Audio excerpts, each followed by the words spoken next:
Hi everyone, it's Nicky here from nickybartley.com. I know some of you are aware that myself and Pete Bryceland, who's also here, hi Pete, Hi, Nick. started a new initiative called Business from the Inside Out, and we decided that we would like to help businesses, perhaps on a weekly or fortnightly basis, however it works out, by coaching them live and putting the podcast out to you, because it's likely that it's something that you might hear that might help you too. So I guess this week our first guest ever, so I'm really pleased, it's Michelle Emerson. Now, I've worked with Michelle before. Do you just want to introduce yourself, Michelle, and tell everyone what you do and why you're here today? Yep. Hi, Nicky. Hi, Pete. Hi, everyone. I'm Michelle Emerson, and I'm a writer, editor, and book publisher, Kindle book publisher. And I'm here today because I just happened to be in the right place at the right time when Nicky posed a question, and I had an epiphany, really, and it's kind of snowballed from there. And I was just very interested to find out Nicky's take and Pete's take on how to cope with feast and famine when you're an entrepreneur. Thanks for that, Michelle. I think, and I've since you posted that as well, I've had a couple of people say to me that they really want to hear this because it's something that they experience too. So I think it'll be a good one. Good. So I suppose my first question is, what do you mean by feast and famine? If you can just tell me how that looks to you, what experience you have of it. Okay. Well, I've been self-employed for 3 years now, and in the early months, I was quite used to having lots to do, and then periods where I'd have very few things to do. Very few new clients coming through, the phone going quiet, no emails, and then for no reason whatsoever that I could understand, it just takes off again. And I thought I had gone through all of that, but then from the start of this year, January through to Easter, was so hectic. I was working evenings, weekends, not taking lunch breaks and everything, and just kind of plodding on through. And then at Easter time, it just all stopped again for no reason whatsoever. I hadn't done anything different. I hadn't been upsetting people and getting a reputation or anything like that. And so it's just this not having that level of stability, I think, so that you're not manic and you're not too quiet. Yeah. So do you mind if I just ask you to explain a couple of parts that I heard there? Because I heard you say that you'd gone through that before and then you thought you'd come out of it, Mm-hmm. When was that, and what did you put that down to, and maybe what resolved it for you at the time? What was it that changed it? At the time, it was when I first started out in business. I didn't really have a lot of marketing know-how. Mm-hmm. I didn't know how to get in front of people. And actually a lot of the work kind of came to me by chance, because it was previous employers who'd come back to me and said, would you be interested in this? And they recommended me to other people. So it was the personal recommendation side that kept me going for a little while. But then when that work ordinarily dried up, I didn't know how to get myself out there in front of brand new people. So I kind of fixed it temporarily by joining Facebook groups, starting courses, marketing courses, and things like that. Mm. So you what's happened since then? So you hit that period, and then as it remained, that have you continually jumped from one to the other? No, it was kind of a steady pace. I would say really for definitely the past 18 months, I've been constantly busy. Mm. Not as manic as I have been the start of this year, January to April. But occasionally there is that little spell where it dries up a little bit, but I'm at the point now where it doesn't worry me so much when I get the famine part. Yeah. But yeah, the continuity would be nice, to not have to worry about the roller coaster effects of it all. Okay. So when you're in what you're describing to me as a famine, what's going on then? What does that look and feel like? It looks like there's tumbleweed everywhere. It's strange because I get the odd client coming through saying, oh, just to keep in touch with you, I'm still finishing my book and I'm hoping to get it finished in the next few weeks. So there's always something that I know is coming up. Now but that's it's interesting. Sorry? That's interesting, because maybe I misunderstood what you were saying earlier, because I thought you were saying that to get through this, to remain out of the famine and in the feast part, you needed new clients continually. Well, have you just said that actually your old clients do keep in touch with you? Yeah. Yes. What do you do about that? What do you mean? What do I do about old clients? Yeah. What happens with your old clients? They're not hanging out in cyberspace somewhere, I'm assuming. They're real people who want to keep in touch with you. Yes, yeah, they do. And by the time, a few months have passed after we've worked together, they've written another book. Or they come back, they've written their book and they were trying to submit it to mainstream publishers. And now they've had a few months away from me and their interaction that we have together, that I think is good for their mindset, that might lack confidence in their writing and everything like that. So we have this bond together when we are working together, and I think having a gap and a space where they don't get that boost and the interaction, they come back and say, right, I want to publish on Kindle now. So we start it all up again. So yeah, I don't actively go back and search the old clients out, but they do come back as a matter of course. But what's stopping you going actively seeking them out? Nothing. I just think, I don't know, probably me. It's probably me thinking I don't want to go back to them for them to think that I'm giving them a hard sell to come back and publish on Kindle, because that's not the kind of relationship we have. No. And I'm guessing, because I worked with you, I know you really well. So the last thing I'd describe you as ever was a hard sell. No.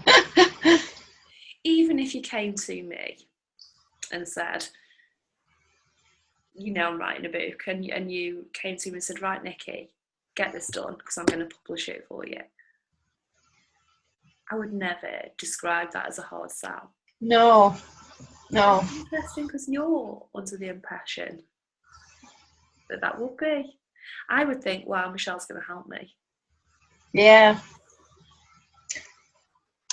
Yeah. It's just looking at it differently, really, isn't it? Instead of me, how I feel like I'm forcing myself upon them, I'm actually helping them out. Yeah. I think Pete's got a question here, which I think is a really good one, because what Pete's saying is it there's a feast or a famine, or is it that you feel insecure about the quieter times?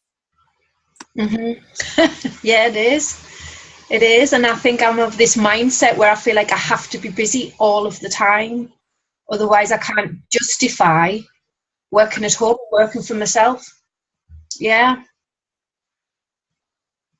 I think that's right, Pete. That's really interesting. And there might be something, I don't know, because you just really hit something there. You said you have to be really busy. What does really busy feel like to you? Where I don't have time for lunch breaks and I work weekends and I work evenings. Like I said before, and I know it sounds crazy when I say it out loud. It's not even actually a financial target, it's actually that busyness of, and I suppose it's not even always productivity or output levels, it's that busyness where I know if I've got something to finish, I've got another thing to start, and I think that's what it is. Well, what feels nicer? What's a nicer experience? Like take out the fact that there's no clients there or there's no money there, but what's a nicer experience? Is it the calm times or is it the busy manic times? What's a more pleasant experience on a day-to-day basis for you?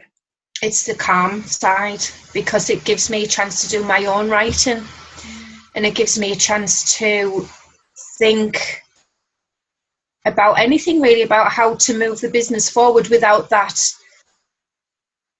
I'm lucky enough that I don't have that panic anymore. If there's no money coming in, I don't have that panic because it's okay. So now I'm using that time to reflect on how I can move the business forward, new ideas, and kind of looking more at me than the whole business thing. So it gives me that space to think, really. So I'm guessing, is it possible, this is just, you don't even have to answer this now, but would it be a possibility that you can have some work in those calm times and have less work in those busy times and experience those busy times in a different way?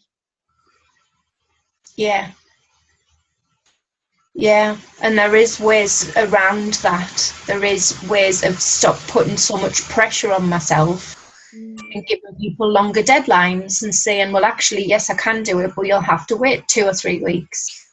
What stops you doing that now? Me. I'm frightened people will go somewhere else. I'm frightened they won't come back if I say no or not yet. But is that really true? Is that how it is? Is that likely to happen? No, not at all. And I know it's not. Well, I think you're saying, I think intellectually, it's not. It doesn't make sense to you when you hear that. Mm-hmm. But you haven't got a real embodied knowing of that now. No, I am getting better with it. I don't know if it's because of experience or what, but I do feel like I'm handling it a bit better now and actually appreciating that people will wait. What are you handling? My panic about people going elsewhere, I think. And how are you handling it? I'm handling it by reflecting on the feedback that I get from people who come back and say, I'd rather wait for you to do it. I don't want to go elsewhere. I'd rather wait for you to do it. So I come back now and I'm more mindful of what people have said to me now, rather than or I have actually given people ridiculous deadlines and said, oh yeah, I can get it done by tomorrow. And they come back and say, no, there's no need. No, just leave it. I'll get it back in a week or a fortnight. There's no need. And that gives me a bit of space to come back and think, actually, there is no need. I'm just doing this to try and impress them, I suppose. I know. I just think you said something really, really crucial there. And I'm trying to please everybody. Yeah.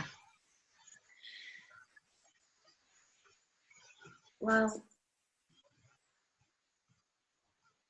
in my experience, what pleases someone is when all parties are happy in a transaction. Mm-hmm. And Have you ever been with someone and you felt a real connection? You felt, you know, you could feel it. Yeah, I've got it now speaking to you. Yeah, I always do with you. Yeah, I do with clients as well. Some clients just, yeah, you just connect. And I'd like to bet that those clients that you've got that connection with, they haven't got an expectation of you. Mm-hmm. You know, but you're imagining that they have. Yeah. Well, that's just a really simple misunderstanding, because you're human, like I am, and like Pete is, and like 7 billion others are in the world. Mm-hmm. Because we have this like amazing thing called the principle of thought, and it allows us to imagine that we know what someone thinks of us. Yeah. Well, that's never true. Mm-hmm. And even if it were true, what would it mean? What if they were imagining you in a certain way?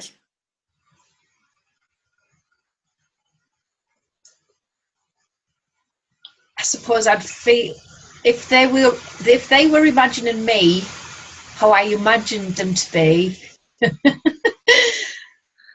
I think I would just feel like I had to live up to their expectations and kind of do 150% for them. But their imagining is just an illusion too, so you're going to live up to someone else's illusion of who you should be.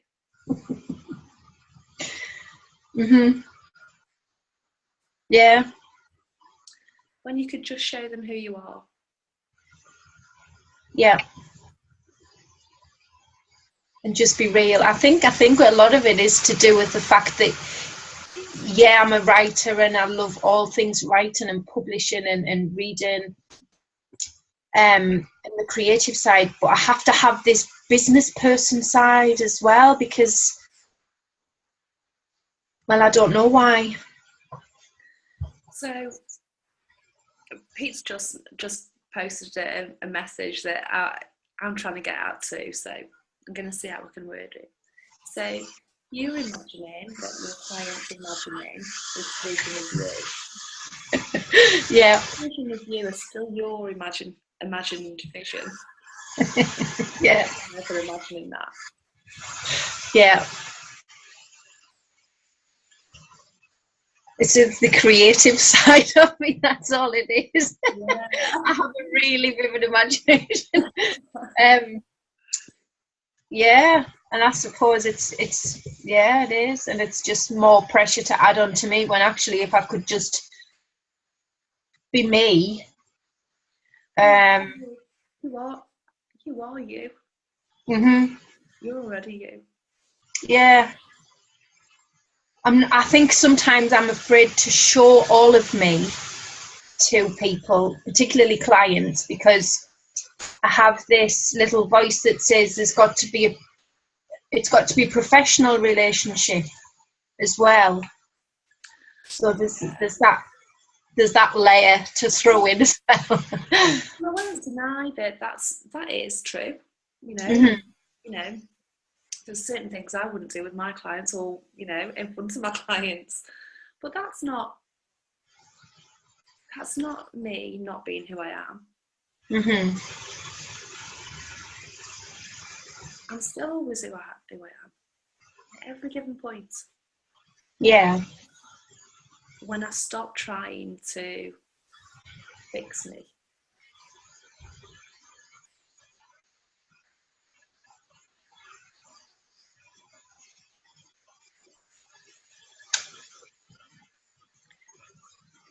Because none of us actually need fixing, and that includes you. Okay.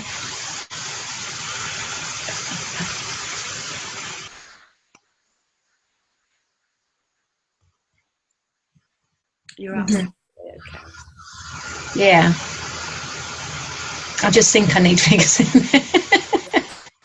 You just think you need fixing. Yeah. It's my imagination again, isn't it? Yeah, every time. So I'm already fixed. Yeah, you're already exactly, the right person that you should be. You're showing up how you should be.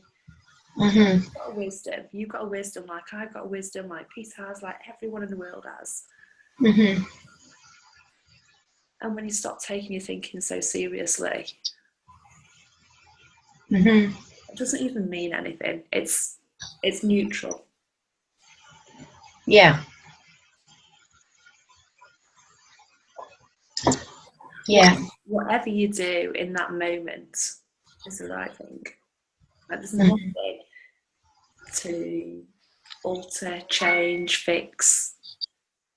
As soon as you start messing with it and stirring the muddy pool up, it just gets muddier. Yeah. Yeah. I think sometimes as well, I'm all for authenticity, and I'm come to terms with being a little bit, through Brené Brown, becoming the power of vulnerability, and actually just, instead of trying to be a business owner and just be me, but I think there's also as well, for me, there's that comparison thing where you see other people who are doing what you do, and I come from a completely different perspective, and sometimes you think, well, is their perspective better because they seem to be busy all the time? Well, we all come from a totally different perspective because we all have the experience of our own thinking. So what we're experiencing outside of us is what we're creating inside of us with the principle of thought. And that means that, two different people can have a totally different experience of the same circumstances or events, or and it's all down to their perspective. Yeah. So, in terms of the feast or famine thing, what if I said to you that someone else could be in exactly the same situation as you, in terms of how many clients they have in a 3-month period? You really have a lot to do. Yeah. That your experiencing is really busy and chaotic because you think you need to experience it that way. And then the next 3 months, they don't have any clients at all, or hardly any clients, and they experience it as calm, but got this little bit of a panic of where did the next clients come from? Yeah. And that's your experience. Well, that might be a bloody great year to someone else. Yeah. Yeah. I have no thinking about it whatsoever. Which means it's not coming from those situations. That experience you're having, that feeling of feast or famine, isn't coming from how many clients you have at any given time. Is it? No, I think it's coming from my preconceived ideas of what busyness means. Coming from the principle of thought taking form in the moment. Yeah. Yeah. And I just wonder what that means going forward. What, like, after this conversation, what have you heard that might be different? Or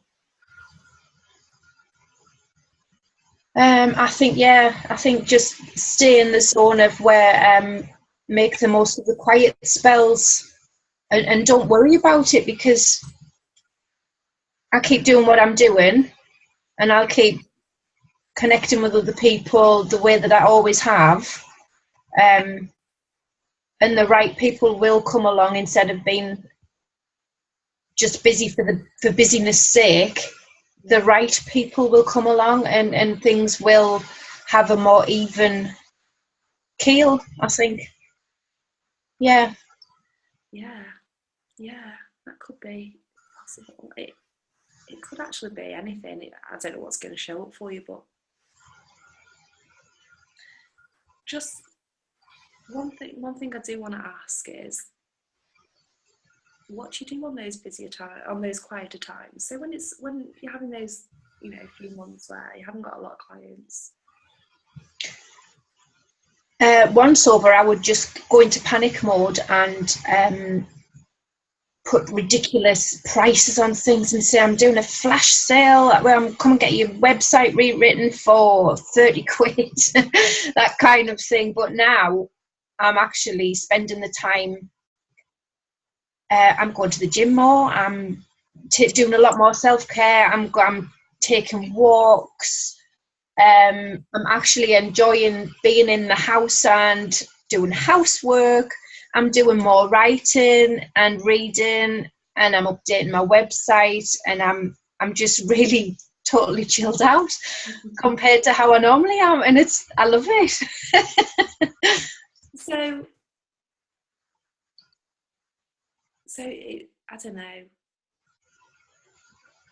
if you mind me saying this, but I'm just going to make an observation, because famine doesn't seem the right word for that. Doesn't know. It's self-care time. It's time for me to recharge my batteries, and I really needed to. Yeah. And it's not famine. It should be feast. Because I'm the priority. It's my feast. Yeah.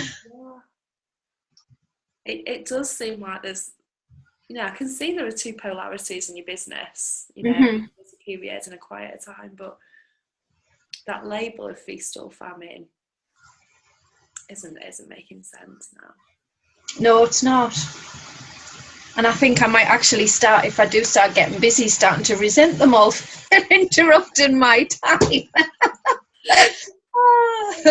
I was wondering how you might experience those busy times when they come along. Yeah. It has started getting a little bit busier again. But instead of being in panic mode, I'm just really taking it more in my stride than what I would ordinarily. Yeah. And just kind of going with it and thinking, I'll be fine, I'll get that done. And I am getting things done without the sheer panic. Yeah. I don't know.